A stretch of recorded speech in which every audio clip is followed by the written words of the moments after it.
Good morning সবাইকে। আজকে তোমাদের ওয়াট মিটার সম্পর্কে কিছু বলবো এবং প্র্যাকটিক্যাল করে দেখানোর চেষ্টা করব। কোনো সার্কিটে প্রতি সেকেন্ডে যে তড়িৎ ক্ষমতা ব্যয়িত হয় তা সরাসরি ওয়াট এককে পরিমাপ করা যন্ত্রকে ওয়াট মিটার বলে। এই ওয়াট মিটার ভিতরে দুটি কয়েল থাকে, একটি হচ্ছে সিসি, অপরটি হচ্ছে পিসি। সিসি অর্থাৎ কারেন্ট কয়েল, যেটা লোডের সিরিজে কানেকশন করতে হয়। অপরটি পিসি অর্থাৎ প্রেসার কয়েল, প্যারালালে কানেকশন করতে হয়। কারেন্ট কয়েলের রেজিস্ট্যান্স খুব কম থাকে।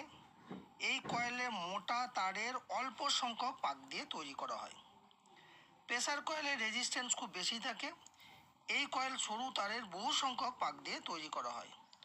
দুটি কয়েলের মধ্যে কারেন্ট যা ব্যয়িত হয় ক্ষমতার অনুপাতে তাদের প্রতিক্রিয়ার ফলে ওই যন্ত্রে বিক্ষেপক বলের সৃষ্টি হয়।